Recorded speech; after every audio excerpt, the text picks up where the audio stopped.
packed houses, and a lot of them was with ministers of the gospel. I said, oh, Lord, I reckon you brought all of them in here. But they come back the next day and they said, I have feed on that message all day long. I said, yes. Yes. I don't know about you, but I believe I do know about you. Let me change that. I believe God gave me the best church there is in the whole country of pastor. I believe I do know about you. I don't believe you want to be under bondage. I don't believe you do. But there's some that goes ahead and walks in it anyway. Let's look at some things.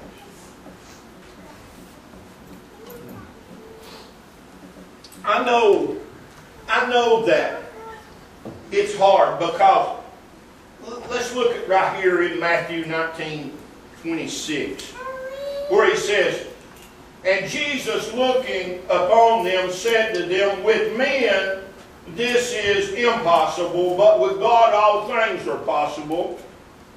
So it's the difference in looking at men and looking at God.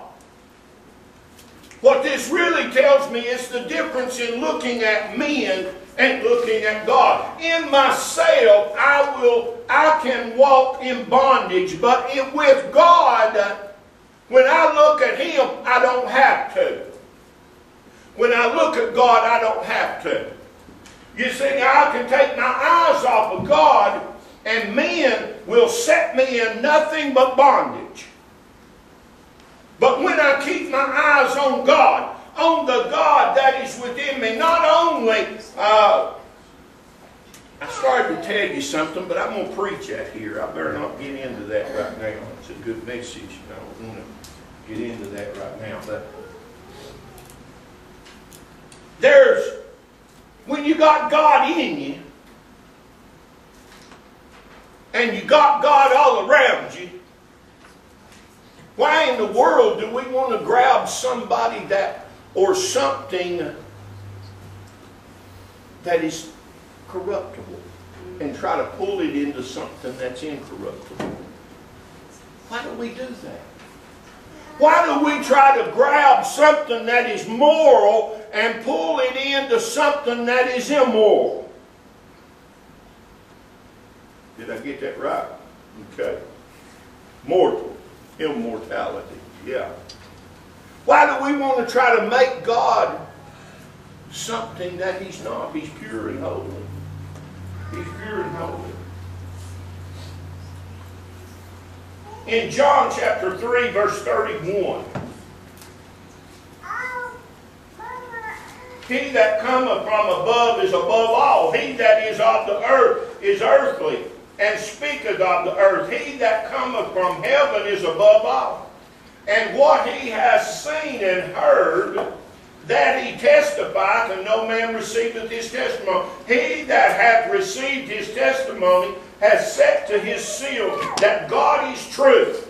For he whom God sent speaketh the words of God, for God giveth not the Spirit by measure unto him. The Father loveth the Son, and hath given all things into his hand. Now look at this. He that believeth on the Son hath everlasting life.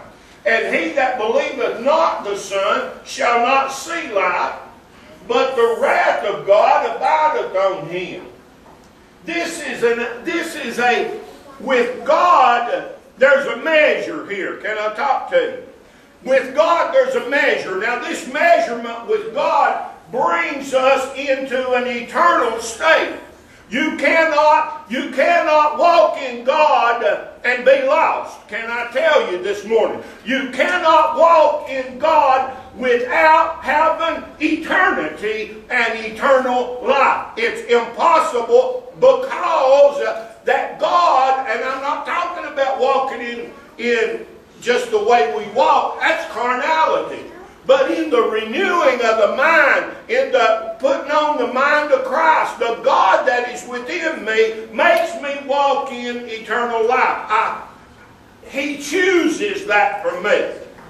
This is what he's talking about right here. He that cometh from above is above. That's why he said, set your mind on things that are lovely. You see, we try to cloud our minds with things that are not lovely. But the Word says, set our things on things above. Those things that are lovely. Those things that are good. You see, in other words, if I've always got my mind set on something that will defeat me, guess what? I'll be defeated. Because that is within me has already conquered all of that. So put your mind today where you need to be walking. You see, it's not hard to walk in a direction when you see the direction.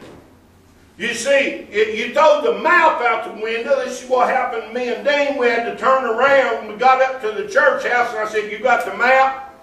This was at 3 o'clock in the morning. I thought you had it.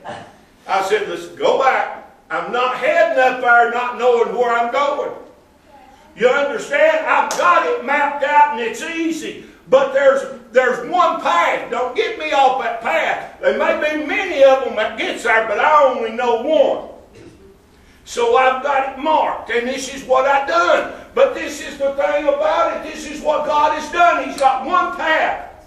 It's easy to get there. He's already conquered it. The path is just righteousness. The path is just walking in freedom, and we're the ones that want to bring in everything to make the path where it's rough. You see, the path is not rough in itself. It's the junk we clutter the path with.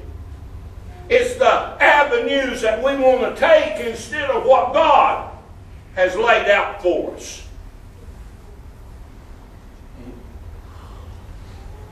With God, there's a measure then. There's a measure. You see, He's done measured it. It's already stretched out there. It's already seen. In Job chapter 39, verse 27, it says, doth the eagle mount up at thy command, and make her nest on high? She dwelleth and abideth on the rock, upon the crag of the rock, and the strong place. From thence she seeketh the prey, and her eyes behold afar off. We don't want to get up high and look. But God has given us.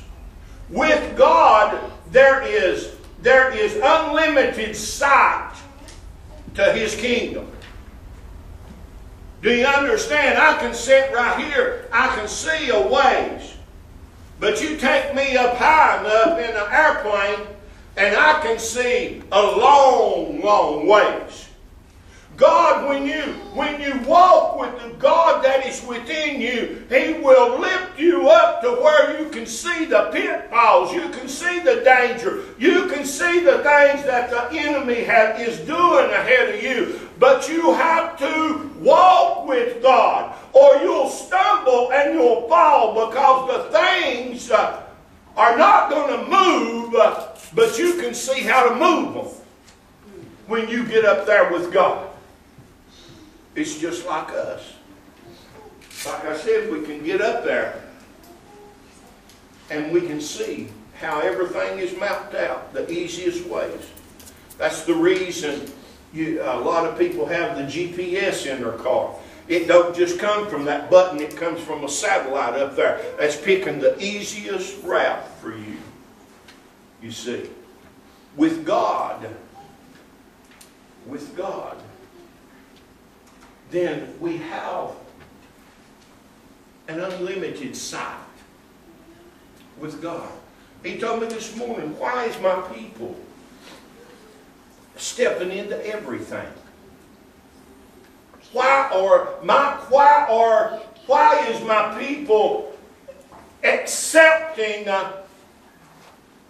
what is in their path? Just anything that is in their path.